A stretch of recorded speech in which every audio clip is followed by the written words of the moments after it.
जय हिंद दोस्तों। आज हम बात कर बानी कि घर के कैसे अच्छा से चलावल जाओ, घर के कैसे मैनेज करल जाओ। देखिए, जैसे गाड़ी में पेट्रोल जरूरी होला वही है, जैसे गाड़ी में पेट्रोल जरूरी बा, जब तक पेट्रोल ना रही, जब तक गाड़ी ना चली, सेम वही तरह परिवार में पैसा जरूरी बा, घर में पैसा जरूरी बा। अगर वो घर में पैसा नहीं है, पैसा के बहुत ही परेशानी बा, तो और घर अच्छा से नहीं चल सकत। और घर में बहुत ही कलेश हुई, बहुत ही बाजार हुई, बहुत ही बवाल हुई। लेकिन हमने के तो क्यों पैसा कमाए के सिखावेला ना, हमने के तो बचपने से सिखा देवल जाला कि होकर बात करो, होकर बात करो, होकरा फेरा में रहो, होकरा फेरा में रहो।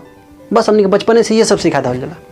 आ सिखावल भी गलत कहे हम, गलत हम कहता नहीं, बचपने से हमने देख देख के सीख लेवनी सन। हमने के क्यों सिखावेला ना, हमने सीख लेवनी सन।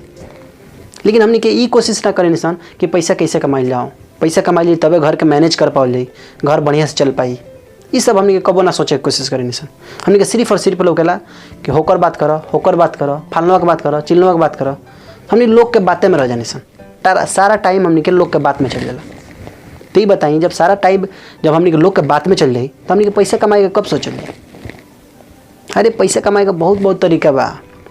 ए बेरा हमने के देहात में ऐसा कोनो छवारी के नहीं है, ऐसा कोनो कम उम्र के लड़का नहीं है जौन कि ऐसा कुछ सोचो कि यूट्यूब से भी लोग लाखों रुपया कमाता, करोड़ों रुपया कमाता।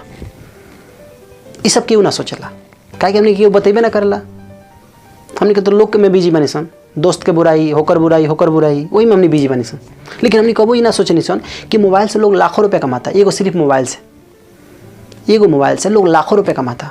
यह बड़ा जौन भी रउआ अगर कम उम्र के बानी, ये बड़का उम्र वाला लोग ना सोची जल्दी, लेकिन रउआ अगर कम उम्र बा तो रउआ समझ सकते नहीं बात के। रउआ अपन हर केहू लगा मोबाइल बा, रउआ अपना मोबाइल से वीडियो करी जौन भी रउआ अच्छा लगता, जाना काम में रउआ के इंटरेस्ट बा। जैसे मैच खेलता नहीं, या कबड्डी खेलता नहीं, या कोनो भी खेल खेलता नहीं, या आसपास के कुछ भी बताओ लगनी कि यही देखी लोग हमारा गाँव में हैंग बा, ऐसा कुछ भी वीडियो करके रउआ डाली। डेली एगो वीडियो डाली, आ 10 दिन 5 दिन डाला से कुछ ना होला। लगातार पर काम करे पड़ेला, लगातार साल 2 साल लगातार काम करे पड़ेला। ओकरा बाद अपने आप मुनाफा लौके लगे रहो के। हाँ, अब रहो के सोच में है कि हम क्या डालें वीडियो, हमारा तो लूरना वाला डाले के, हमारा तो मोबाइल के बारे में नॉलेज नहीं है। अरे नॉलेज हो जाई, जब रहो काम करें तो अपने आप हो जाई, सब अपने आप ऑटोमेटिक होके लगेला। जैसे देखिए यूट्यूब पर मांगे कि चैनल कैसे बनाओ जाओ, वो सब आई। वीडियो के एडिटिंग कैसे कर जाओ, वो सब आई। यूट्यूब पर जो रउआ के जथी सीखे के बा वो सब आई। रउआ पहले सीखे के तो राजी होखी, रउआ ध्यान तो पहले ना होखे, तब तो रउआ कुछ भी कर पाएम। लेकिन हमने के तो ऐसा कोनो बात नहीं है, ऐसा जगह ध्यान नहीं है। हमने के तो ध्यान में खाली बुराई पर लोग के, तो बुराई पर ध्यान बा तो बुराई पर रही। काहे कि हमने के आदत बा, और जब ऐसा आदत रही तो घर में परेशानी हुई। काहे कि हमने के पैसा कमाए के आदतें नहीं है, पैसा कमाए के सोचबे ना करी नहीं कबो। बस इतना देखने से 400-500 रुपया आ जाओ, बस पेट चल जाओ, पेटो सही से ना चल पाला। तई से अगर रउआ लोग चाहता नहीं घर परिवार के मैनेज लेके चले के, घर परिवार के अच्छा से चलाओ के, तो रउआ के पैसा कमाए के पड़ी। अब पैसा कमाए का बहुत तरीका बा। अगर रउआ अपन दिमाग खोल के रख ले बानी तो पैसा कमाए का बहुत तरीका बा। अगर रउआ दिमाग अपन बंद कर रख ले बानी तो कबो पैसा नहीं कमा सकत। ओकरा खातिर दिमाग खोल के रखे पड़ला। ऑप्शन बहुत बा।